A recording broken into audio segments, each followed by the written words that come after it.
Hello दोस्तों, कैसे हो आप सब। बिल्कुल मस्त होंगे। देखो, आज के हम इस वीडियो में डिस्कस करेंगे जो ज्योग्राफी का पेपर हुआ है अभी नेट जेआरएफ का 5 जनवरी को। और ये जो पेपर हुआ है वो दो शिफ्टों में हुआ है, एक मॉर्निंग शिफ्ट थी और एक इवनिंग शिफ्ट थी। हम दोनों शिफ्टों के पेपर का बिल्कुल फुल डिटेल से एनालिसिस करने वाले हैं। पेपर किस टाइप का आया था, कौन सी शिफ्ट ज्यादा डिफिकल्ट थी, कौन सी शिफ्ट थी जो इजी थी। तो हम यहाँ पर हम बिल्कुल फुल डिटेल से चर्चा करने वाले हैं। और देखो, पेपर 5 तारीख को हो गया था और मैं आज वीडियो बना रहा हूँ। उसका सबसे बड़ा कारण था कि हम बहुत गजब से पेपर का एनालिसिस कर पाए। देखो, जो फर्स्ट शिफ्ट वाला पेपर था वो मैंने खुद ने दिया था। मेरा पेपर देने का कोई टारगेट नहीं रहता, केवल टारगेट रहता है कि पेपर का लेवल जानना, कि पेपर किस लेवल का है। और देखो, ये हम तब ही जान पाएंगे जब हम खुद एक एज ए स्टूडेंट बनकर पेपर देंगे।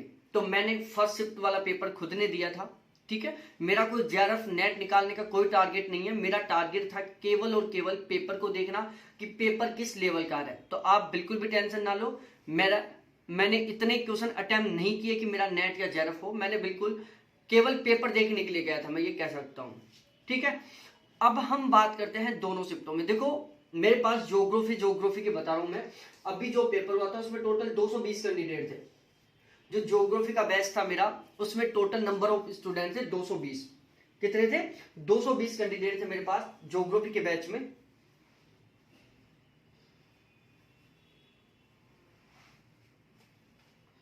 एक मिनट, ठीक है। और 220 कैंडिडेट बैच में थे। तो इनसे मेरी ऐसे कैंडिडेट थे, क्योंकि मैं टेलीग्राम पर बैच चलाता हूं, तो इनके कॉन्टैक्ट नंबर थे मेरे पास। तो मैंने इनसे पर्सनली बात करके, तो मैंने 220 से तो बात नहीं की, लेकिन मैंने कम से कम 50 कैंडिडेटों से बात किया था। और स्पेशली 50 उन कैंडिडेटों से जिनका पेपर इवनिंग शिफ्ट में था, मतलब सेकंड शिफ्ट में था। क्योंकि फर्स्ट शिफ्ट को तो मैंने बहुत अच्छे से आकलन किया था कि फर्स्ट शिफ्ट में कहां से क्वेश्चन आ रहे हैं, किस टाइप का आ रहा है। तो देखो, सबसे पहले तो एक बात बता दूं, जो फर्स्ट शिफ्ट वाले कैंडिडेट थे वो बोल रहे थे कि सेकंड शिफ्ट इजी आई है, फर्स्ट शिफ्ट डिफिकल्ट आई है। सेकंड शिफ्ट वाले बोल रहे थे कि फर्स्ट शिफ्ट इजी आई है, सेकंड शिफ्ट डिफिकल्ट है। ये देखो, ये बिल्कुल जायज सी बात है। कॉन्सेप्चुअल टाइप का पेपर आया था, तो हर आदमी खुद की शिफ्ट को बहुत डिफिकल्ट बताता है। बिल्कुल जायज सी बात है ये। क्योंकि ऑफलाइन पेपर होता है तो हम आपस में पेपर की तुलना कर लेते हैं। यदि पेपर ऑफलाइन होता तो आज हमारे हाथ में दोनों पेपर होते और हम दोनों को अच्छे से चेक कर सकते थे। लेकिन पेपर ऑनलाइन हुआ था, और ऑनलाइन पेपर होने की वजह से हम बिल्कुल फिक्स नहीं कर पा रहे कि पेपर किस लेवल का था। यदि आपने सेकंड शिफ्ट दी है तो आपको पता नहीं कि फर्स्ट शिफ्ट का पेपर किस टाइप का आया था। यदि आपने फर्स्ट शिफ्ट का पेपर दिया था तो आप सेकंड शिफ्ट के बारे में नहीं पता चला सकते कि सेकंड शिफ्ट का पेपर किस टाइप का आया था। दूसरी बात, हमारा क्या होता है, देखो, हम पेपर देने के लिए जाते हैं, और यदि जब हम पेपर कर रहे हैं बीच में, जैसे मान लो 40 क्वेश्चन बिल्कुल इजी इजी आ गए किसी से पेपर में 100 क्वेश्चनों में से, तो हमें ऐसे लगने लग जाता है कि यार पेपर बिल्कुल सिंपल था। और यदि 50-60 क्वेश्चन इतने डिफिकल्ट आने लग जाए, या 40 क्वेश्चन बहुत डिफिकल्ट आ जाए, तो हमें ऐसे लगने लग जाता है कि यार पेपर हमारा बहुत डिफिकल्ट था, ठीक है। तो यदि हम कैंडिडेटों से बात करके पता चलाएं कि, यदि मैंने जब सेकंड शिफ्ट वालों से बात किया था तो उन्होंने बताया था कि सर फर्स्ट शिफ्ट तो बिल्कुल ही इजी आया था, सेकंड शिफ्ट बहुत धांसू आया था। कुछ कुछ लोगों से मैंने फर्स्ट शिफ्ट वालों से भी बात किया था, तो वो बोल रहे थे सर फर्स्ट शिफ्ट तो बहुत ही डिफिकल्ट आया था, सेकंड शिफ्ट बिल्कुल इजी आया था। बिल्कुल इजी तो नहीं कह रहे थे, लेकिन फर्स्ट शिफ्ट डिफिकल्ट आया था, सेकंड थोड़ा कम डिफिकल्ट आया था, ठीक है। अब हम यहां पर बात करने वाले हैं, मैं बताता हूं कि पेपर किस टाइप का आया था। यहां पर मैं पूरी पूरी बातें रखने वाला हूं आपके सामने। देखो, सबसे पहले तो मैं बता दूं क्वेश्चन का टाइप। अब आप बोलोगे कि सर क्वेश्चन टाइप कैसे? क्वेश्चन टाइप का मतलब मैं बताता हूं कि क्वेश्चन दो टाइप के आते हैं। एक तो आता है फैक्ट और एक आता है कॉन्सेप्ट, ठीक है। एक तो आता है फैक्ट बेस पर और एक आता है कॉन्सेप्ट बेस पर। अब मैं समझा देता हूं फैक्ट बेस पर और कॉन्सेप्ट बेस पर कैसे होता है। यदि कोई पेपर में क्वेश्चन आ रहा है, सपोज दैट मैं एक क्वेश्चन लेके चल रहा हूं,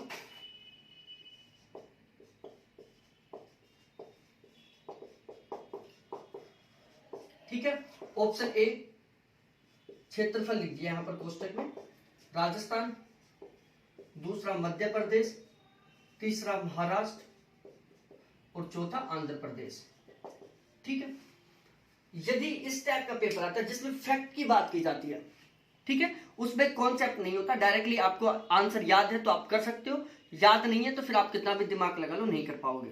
तो यदि इस टाइप का क्वेश्चन आता है जिसमें याद किया हुआ काम आता है, याद किया हुआ का मतलब है डायरेक्टली एक शब्द का, दो शब्द का आंसर होता है, जिसमें फिक्स होता है आंसर, आपको बिल्कुल दिमाग नहीं लगाना, आपको याद है तो आप कर दोगे, नहीं याद है तो फिर कितना दिमाग लगा लो। अब जैसे ये क्वेश्चन है कि भारत का सबसे बड़ा क्षेत्रफल की दृष्टि से राज्य कौन सा है, तो यदि ये आपको याद है आप कर दोगे, तुरंत एक सेकंड लगाओगे, याद नहीं है तो आप कितना दिमाग लगा लो आप, क्योंकि इसमें आप दिमाग लगा ही नहीं सकते, फैक्चुअल टाइप का क्वेश्चन है ये। अब हम बात करें कॉन्सेप्चुअल टाइप के क्वेश्चन की, तो कॉन्सेप्ट में क्या होता है, कॉन्सेप्ट में पूछा जाता है कि भाई हमें कॉन्सेप्ट टाइप के क्वेश्चन आते हैं, उसमें सबसे बड़ी विशेषता क्या होती है कि हमें वहां पर क्यों, क्या, कैसे,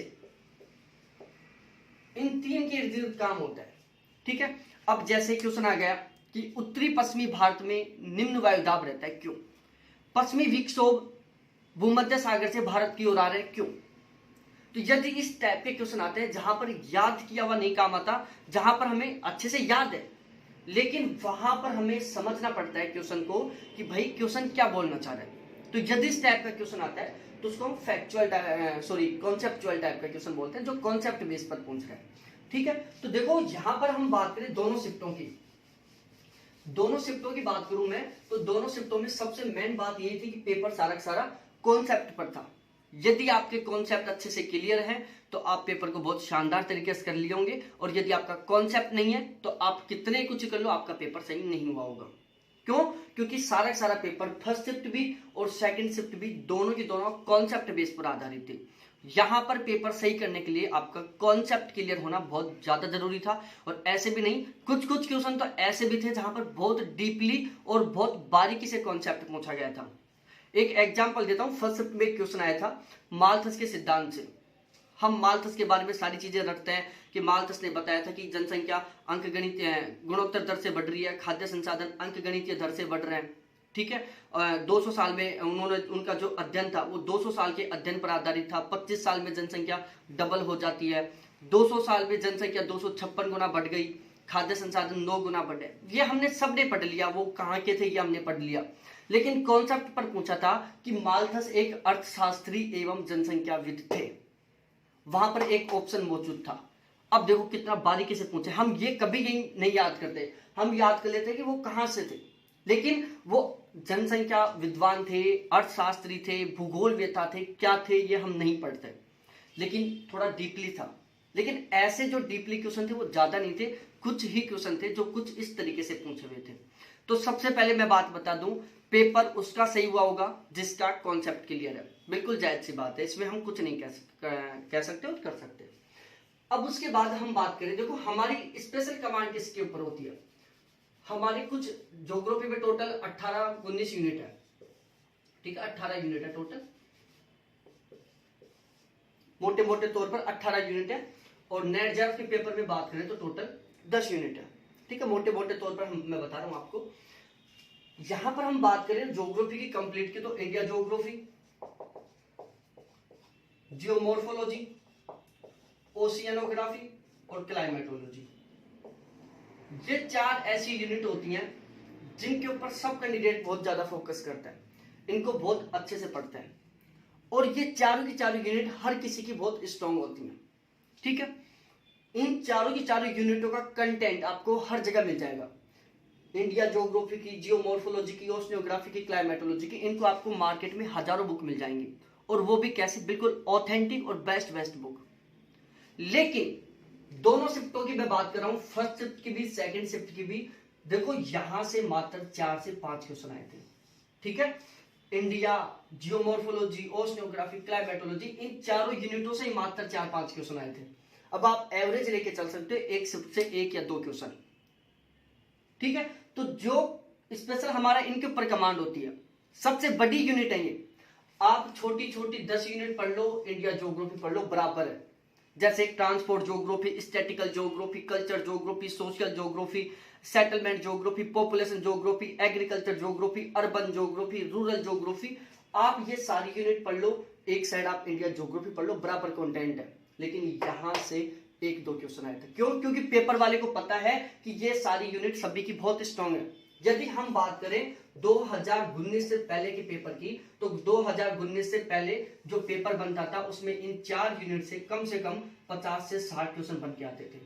ठीक है, और आज देख लो 2021 के पेपर में 4-5 क्वेश्चन, ज्यादा से ज्यादा 10 क्वेश्चन, 10 क्वेश्चन से ज्यादा किसी भी हाल में नहीं थे। मैंने बात की थी, उनसे पता चला था। मेरी खुद का शिफ्ट का भी मैंने खुद ने पेपर दिया था, तो उसमें भी ऐसा ही था। अब बात आती है क्वेश्चन आए कहां से थे।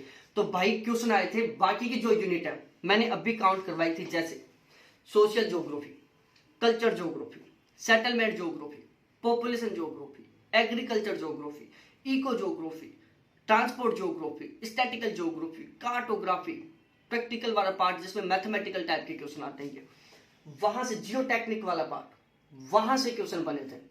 और देखो ये जो 10-12 यूनिट है ना, पूरा पूरा पेपर वही 10-12 यूनिटों से बन के आया है।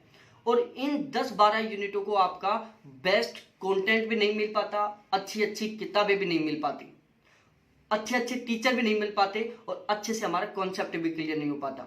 लेकिन पेपर पूरा पूरा उन्हीं यूनिटों से बना है। स्ट्रॉन्ग हमारी ये थी।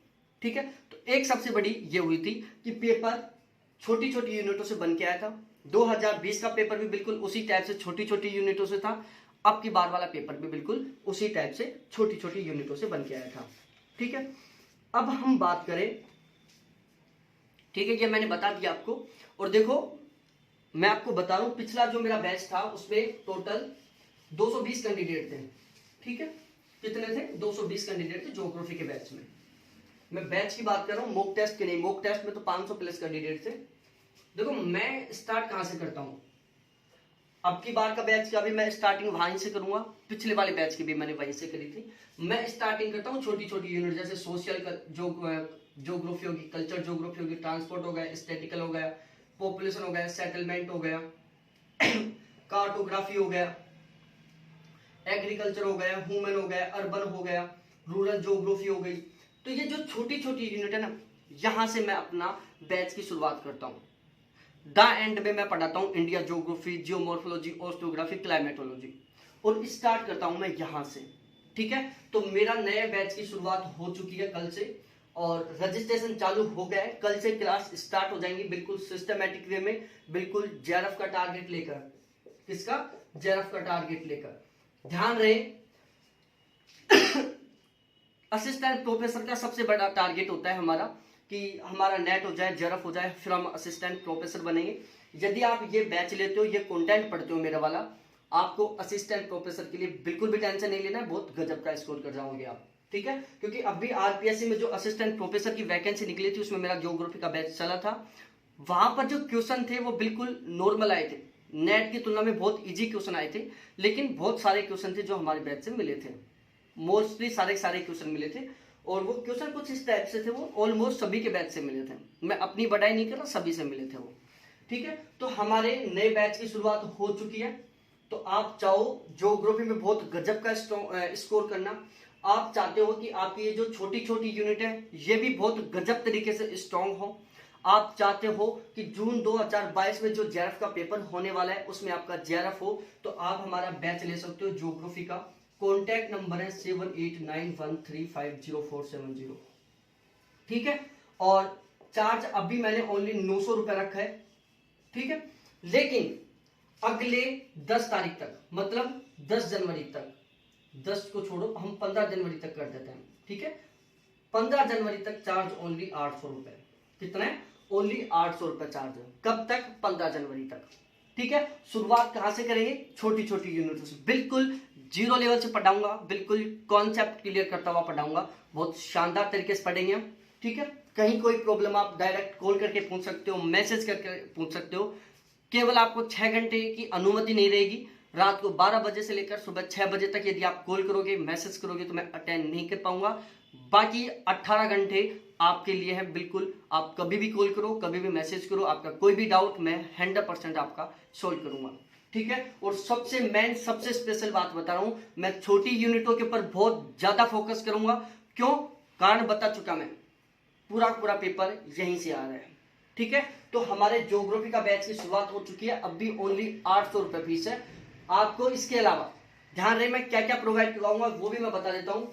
18 यूनिट होती है ज्योग्राफी में मोटे मोटे तौर पर, जिनको नेट जेआरएफ में 10 यूनिटों में कन्वर्ट कर दिया। ठीक है, चाहे आप 10 यूनिट बोल दो चाहे आप 18 यूनिट बोल दो, बात एक ही है। ये सारी कंप्लीट करवाऊंगा अकॉर्डिंग टू सिलेबस। ठीक है, दूसरी बात मैं बता दूं, ये सारी यूनिट सिलेबस के अकॉर्डिंग, प्रत्येक टॉपिक के प्रत्येक पीडीएफ के वीडियो के आपको पीडीएफ मिलेगी। ठीक है, जैसे आज कोई क्लास हुई तुरंत आपको उसकी पीडीएफ मिल जाएगी। और सबसे स्पेशल सबसे खास बात बता दूं मैं आपको, यहां पर आपको हर यूनिट की ऑब्जेक्टिव क्वेश्चन भी मिलेंगे, फिर चाहे वो सोशल ज्योग्राफी हो, चाहे कल्चर हो, चाहे ट्रांसपोर्ट हो, चाहे स्टैटिकल हो, चाहे पॉलिटिकल ज्योग्राफी हो, चाहे सोशल ज्योग्राफी हो, चाहे कौन सी पॉपुलेशन ज्योग्राफी हो। हर एक यूनिट के कम से कम 1000 आपको अति महत्वपूर्ण ऑब्जेक्टिव क्वेश्चन भी मिलेंगे, जिससे कि आप अपना बहुत सही ढंग से आकलन कर पाएंगे, बहुत शानदार वाली आप प्रैक्टिस कर पाएंगे। तो इस तरीके से ये आपको सारा मिलने वाला है मात्र 800 रुपए में। इसके अलावा हमने फर्स्ट पेपर के बैच की भी शुरुआत कर दी है। फर्स्ट पेपर का बैच भी ले सकते हो मात्र 700 रुपए में। बिल्कुल पेपर पैटर्न पेपर लेवल दोनों के ऊपर हम बहुत स्पेशली तरीके से ध्यान रखने वाले हैं। ठीक है, तो यदि आप जून 2020 में जेआरएफ निकालना चाहते हो तो बिना देरी किए आप बैच ले सकते हो, बिल्कुल नाम मात्र फीस है। और यदि एक बात बताऊं मैं आपको, यदि आप जेआरएफ की तैयारी कर रहे हो, नेट जेआरएफ की तैयारी कर रहे हो, और यदि आप कहीं पर 5000 7000 रुपए देकर बैच ले रहे हो तो उससे कोई मतलब नहीं है भाई, इतना बड़ा अमाउंट देने की कोई जरूरत नहीं है। अब इसके बाद हम बात करते हैं, देखो क्वेश्चन को टाइप बताता हूं मैं कि पेपर में क्वेश्चन किस टाइप के आए थे। फर्स्ट शिफ्ट सेकंड शिफ्ट दोनों की मैं बात कर रहा हूं, दोनों में सेमी पैटर्न आया था। अब की बार क्वेश्चन किस टाइप के आया, जैसे मान लो यहां पर क्वेश्चन लिख दिया, टॉपिक लिख दिया, जैसे अंतरराष्ट्रीय व्यापार पर लिख दिया कि अंतरराष्ट्रीय व्यापार के संबंध में कौन से कथन सही है। 1 2 3 4 5 6 7 8, इस तरीके से 8 ब्लॉक बना दिया। ठीक है, फिर दे दिया option A, option B, option C, option D. अब बनाओ, इस टाइप के क्वेश्चन आए थे। ठीक है, फर्स्ट शिफ्ट में भी थे इस टाइप से क्वेश्चन, सेकंड शिफ्ट में भी थे। तो एक तो क्या हो गया, क्वेश्चन लंबा हो गया। दूसरा ऑप्शन थे ना, वो भी इस टाइप से सेट थे कि आप नॉर्मल तरीके से कर ही नहीं सकते। ठीक है, ऑप्शन भी बिल्कुल अलग अलग टाइप से थे। ऐसे नहीं है कि चलो यहाँ पर ये 2 सेम मिल रहे हैं, यहाँ पर 2 सेम मिल रहे हैं, चलो हमें 2 में ढूंढ रहे हैं, नहीं, ऐसे टाइप के नहीं थे। ऑप्शन भी डिफिकल्टली तरीके से सेट किए हुए थे। तो एक तो इस टाइप के क्वेश्चन आए थे। ठीक है, दूसरा मिलान के क्वेश्चन आए थे। मिलान के भी बहुत गजब वाले क्वेश्चन आए थे, जैसे ABCDE 1 2 3 4 5। अब तक आपने देखा होगा मिलान में 4 ही ऑप्शन ABCD, लेकिन यहां पर 5 थे। फिर नीचे दे दिया ABC और D, और यहां पर उन्होंने मिलान बता दिया। ठीक है, इस टाइप से लेंथी पेपर आया था। 5 मिलान में, यहां पर 8 ऑप्शन है, 6 ऑप्शन है, 5 ऑप्शन है, 4 ऑप्शन है, और फिर उनमें से आपको आंसर ढूंढना था। तो इस तरीके से लेंथी और बिल्कुल डीपली कॉन्सेप्चुअल टाइप का पेपर आया था।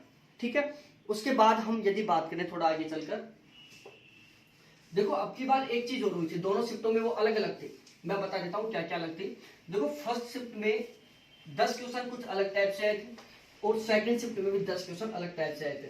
लेकिन यदि हम दोनों शिफ्टों में बात करें तो दोनों की तुलना करते हैं तो भी अलग अलग टाइप से हुए थे। मैं बताता हूँ, देखो फर्स्ट शिफ्ट में और सेकंड शिफ्ट में, फर्स्ट शिफ्ट में 5 क्वेश्चन पैसेज का था, मैं ज्योग्राफी की बात कर रहा हूँ, और 5 क्वेश्चन एक डीआई टाइप का क्वेश्चन आया था। किस टाइप का हम कह सकते हैं, डीआई टाइप का कह सकते हैं, या मैथ टाइप का कह सकते हैं। और 5 क्वेश्चन थे इसके, और इन 5 क्वेश्चनों में से एक क्वेश्चन था माध्यिका का। ठीक है, इस तरीके से 10 क्वेश्चन थे अलग स्टाइल में। यहां पर हम बात करें सेकंड शिफ्ट में, इसमें केवल पैसेज था। ठीक है, 5 क्वेश्चन के पैसेज और 5 क्वेश्चन का दूसरा पैसेज, और यहां पर भी एक माध्यिका का क्वेश्चन था। ठीक है, तो इस तरीके से ये 10 क्वेश्चन थे सेकंड शिफ्ट में पैसेज के, ये 10 क्वेश्चन थे फर्स्ट शिफ्ट में जिसमें 5 पैसेज के थे और 5 एक डीआई मैथमेटिकल टाइप का क्वेश्चन आया था वहां से। ठीक है, तो ये था आपके बार के पेपर में कुछ अलग सा जो हमने आपको बता दिया। इसके बाद हम बात करें किस पर, देखो इसके अलावा भी आपको यदि पेपर के संबंध में कोई जानकारी हो, बाकी मैंने सारी बातें कवर कर ली यहाँ पर। हाँ, मॉडल से बहुत सारे क्वेश्चन आए थे, ये तो जायज सी बात है। मॉडल से डीपली क्वेश्चन बनाया था, जैसे फर्स्ट शिफ्ट में जो मालथस का सिद्धांत था उससे ही उन्होंने 2 क्वेश्चन बना दिए, इंटरनेशनल ट्रांसपोर्ट से क्वेश्चन बना दिया। तो मॉडल से बहुत सारे क्वेश्चन आए थे और वो भी डीपली टाइप से, ऐसे नहीं कि ऊपर ऊपर से ठाके पूछ लिया कि चलो बताओ, नहीं, थोड़ा डीपली था। ठीक है, तो ये था सारा सारा सिस्टम, जो हुआ वो हुआ। लेकिन अब जो आगे पेपर होने वाला है उसमें हमें किसी भी टाइप की कोई गलती नहीं करनी। और जून 2022 में जो पेपर होने वाला है उसमें हम कैसे भी करके जेआरएफ निकालना है। ठीक है, और सीधा सा फंडा बता दूं मैं आपको, अब आपको आगे जेआरएफ निकालना हो चाहे नेट निकालना हो, भाई लोगों, एक तो कॉन्सेप्चुअली तरीके से पढ़ना है, सारे कॉन्सेप्ट क्लियर होने चाहिए। और दूसरी सबसे मेन बात बता दूं, इंडिया ज्योग्राफी, जियोमॉर्फोलॉजी, ओशियोनोग्राफी, क्लाइमेटोलॉजी, इनको चाहे मत पढ़ो, लेकिन जो छोटी यूनिट है उनको बहुत मजबूत करना पड़ेगा, तब कहीं जाके कुछ होगा। क्योंकि आजकल पेपर पैटर्न बदल गया है, छोटी छोटी यूनिटों से ज्यादा क्वेश्चन पूछ रहे हैं, बड़ी यूनिटों को छोड़ रहे हैं। अब हम बात करते हैं किसकी, फर्स्ट पेपर की। दोनों शिफ्टों में फर्स्ट पेपर कुछ किस टाइप से था, देखो फर्स्ट पेपर भी वही कॉन्सेप्चुअल टाइप से था दोनों शिफ्टों में, फर्स्ट शिफ्ट में भी सेकंड शिफ्ट में भी लंबा क्वेश्चन पेपर था, थोड़ा लंबे क्वेश्चन थे, तो वो फर्स्ट पेपर तो आता ही लंबा है थोड़ा। बात की जाए रीजनिंग, फर्स्ट शिफ्ट में भी रीजनिंग गायब थी, सेकंड शिफ्ट में भी रीजनिंग गायब थी, रीजनिंग का एक भी क्वेश्चन नहीं था। डीआई दोनों शिफ्टों में इजी आया था, मैथ दोनों शिफ्टों में इजी थी, लॉजिकल रीजनिंग के 7-8 क्वेश्चन थे, जिसमें 3-4 थे इंडियन लॉजिक से। ठीक है, वैन आरेख, वैन डायग्राम, यहां से कोई क्वेश्चन नहीं था, बिल्कुल न्यू पैटर्न, न्यू टाइप के क्वेश्चन थे। और बहुत सारे सेकंड शिफ्ट के तो बहुत सारे कैंडिडेट बता रहे थे कि सर 10-15 क्वेश्चन ऐसे लग रहे थे जो आउट ऑफ सिलेबस है, जैसे तुलसीदास से रिलेटेड क्वेश्चन पूछ लिया, कुछ एक साइड कवि दे दिया, दूसरी साइड उनकी किताब दे दी, उनसे मैच करवा लिया, इस टाइप के भी क्वेश्चन आए थे सेकंड शिफ्ट में। लेकिन फर्स्ट शिफ्ट में इस टाइप का कोई क्वेश्चन नहीं आया था। और हाँ, फर्स्ट शिफ्ट टाइप में देखो एक चीज था, इन्वायरमेंट के क्वेश्चन बहुत ज्यादा आए थे, और इन्वायरमेंट में उन्होंने क्या किया था, गैस दे दी, वो किससे निकलते हैं, दूसरा उनके क्या क्या साइड इफेक्ट पड़ते हैं, और वो भी थोड़ा डीपली पूछ लिया उन्होंने। ऐसा नहीं कि मोटा मोटा चलो नाइट्रस ऑक्साइड गाड़ियों से निकलती है, सल्फर डाइऑक्साइड जीवाश्म ईंधन के दहन से निकलता है, कार्बन डाइऑक्साइड जीवाश्म ईंधन के दहन, ऐसे नहीं पूछा, थोड़ा डीपली पूछा उन्होंने। ठीक है, गैस भी कुछ नई टाइप की थी 2-4, तो इस टाइप से थोड़ा डीपली क्वेश्चन पूछा था। और तो पेपर ओवरऑल फर्स्ट पेपर तो देखो भैया आजकल डीपली आने लग गया। और हाँ, कंप्यूटर वगैरह से कम क्वेश्चन थे फर्स्ट शिफ्ट में, रिसर्च एप्टीट्यूड से ज्यादा थे। सेकंड शिफ्ट में भी रिसर्च एप्टीट्यूड का थोड़ा ज्यादा योगदान था, टीचिंग एप्टीट्यूड के 3-4 क्वेश्चन ही थे सेकंड शिफ्ट में। और पैसेज दोनों में ज्यादा डिफिकल्ट नहीं था, जो 5-10 बार पैसेज सोल्व किया हुआ था उसको पैसेज सोल्व करने का अच्छा तरीका था, तो उन्होंने पेपर तो पैसेज तो आसानी से दोनों शिफ्टों में सोल्व कर ही दिया होगा। तो इस तरीके से दोनों के दोनों पेपरों के बारे में फुल डिटेल से वो थी। तो यदि आप, फिर से मैं रिपीट कर रहा हूं, यदि आप जून 2022 में जो जेआरएफ का पेपर होने वाला है और उसमें यदि आप जेआरएफ निकालना चाहते हो, मतलब आप फर्स्ट पेपर और ज्योग्राफी दोनों में यदि आप बहुत गजब का स्कोर करना चाहते हो, मतलब 80% प्लस का स्कोर करना चाहते हो, मतलब फर्स्ट पेपर में आप 40 प्लस क्वेश्चन ठीक करना चाहते हो, ज्योग्राफी में आप 80 प्लस क्वेश्चन ठीक करना चाहते हो, तो आप हमारे बैच ले सकते हो। 15 जनवरी तक ज्योग्राफी का बैच ओनली 800 रुपए में और फर्स्ट पेपर का बैच ओनली 700 रुपए में। ठीक है, कॉन्टैक्ट नंबर मैं रिपीट कर रहा हूं 7891350470। ठीक है, तो बहुत बहुत धन्यवाद आप सभी को देखने के लिए। थैंक्स बाय मेरे प्यारे साथियों। जो हुआ उसको भूल जाओ और आगे के लिए बिल्कुल गजब तरीके से तैयार हो जाओ कि अब जो हमसे गलतियां हुई हैं वो हमें आगे वाले पेपर में नहीं करना है। ठीक है, आपका पेपर खराब हो गया तो आप टेंशन मत लो। देखो दुख होता है, हम मेहनत करके जाते हैं, हमारा एक सपना जुड़ जाता है कि यार मेरा जेआरएफ हो जाएगा, मेरा नेट हो जाएगा, और फिर हमारा पेपर हमारी इच्छा के अकॉर्डिंग नहीं हो पाता, तो दुख होता है। ज्यादा दुख उसको होता है जो ज्यादा मेहनत करता है, जो मेहनत नहीं करके जाता उसको बिल्कुल दुख नहीं होता। जो मेहनत नहीं करके गया उसको दुख भी नहीं हो रहा, तो उससे हमें कोई मतलब भी नहीं है। हमें मतलब किनसे है, जिन्होंने मेहनत की थी, जिनका पेपर सही नहीं हुआ है। तो अब जो पेपर हुआ है उसको भूल जाओ, आप आपका खराब हुआ है तो भूल जाओ, आप माइंड को बिल्कुल फ्रेश करो, और जो नेक्स्ट पेपर है उसके लिए बहुत गजब तरीके से मजबूती से तैयारी करो। आप एक दिन बैठकर ये सोचो कि पिछले वाले पेपर में मैंने कौन कौन सी गलतियां की थी, मेरे से ऐसी कौन कौन सी मिस्टेक हुई जिसकी वजह से मेरा पेपर सही नहीं हो पाया। एक बार आप खुद अपना मूल्यांकन करो, आप एक बार खुद अपने आप में जानो कि कौन कौन सी गलतियां हुई थी। इसके अलावा एक बहुत ही गजब की इंफॉर्मेशन देता हूं। देखो भगवान साथ दिया तो मार्च तक नेट के फर्स्ट पेपर की मेरी बुक आ चुकी होगी मार्केट में। बहुत गजब की बुक बना रहा हूं। और जुलाई तक ज्योग्राफी की बुक आ जाएगी। ज्योग्राफी के मैंने नेट के जो पुराने पेपर हैं उनको मैं यूनिट वाइज तरीके से बिल्कुल फुल डिटेल से तैयार कर रहा हूं। तो जुलाई तक ज्योग्राफी की बुक आ जाएगी और मार्च तक नेट के फर्स्ट पेपर की बुक आ जाएगी। बहुत शानदार तरीके से तैयार करने की कोशिश कर रहा हूं। ठीक है, तो बहुत बहुत धन्यवाद मेरे प्यारे सभी साथियों देखने के लिए। थैंक्स बाय मेरे प्यारे सभी साथियों। ठीक है, बिल्कुल भी टेंशन ना लो। देखो लाइफ में एक कहावत सुनी होगी आपने, झूला जितनी पीछे जाता है उतना ही आगे जाता है। भाई लाइफ में यदि एक बार हम गिर गए तो उससे हताश मत हो, फिर हम वापस एक बहुत ऊंची छलांग लगाने वाले हैं। ठीक है, आपने एक कहावत और सुनी होगी कि जब शेर 2 कदम पीछे के सकता है ना तो वो समझो बहुत लंबी छलांग लगाने वाला है। तो हमारे साथ भी ऐसा ही है। हम यहाँ पर थोड़ा सा नीचे आ गए, कोई दिक्कत नहीं, लेकिन जो जून 2022 में जो पेपर होने वाला है उसमें हम एक बहुत लंबी और बहुत ऊंची छलांग लगाने वाले हैं। ठीक है, तो बहुत बहुत धन्यवाद मेरे प्यारे सभी साथियों को देखने के लिए। थैंक्स बाय मेरे प्यारे साथियों।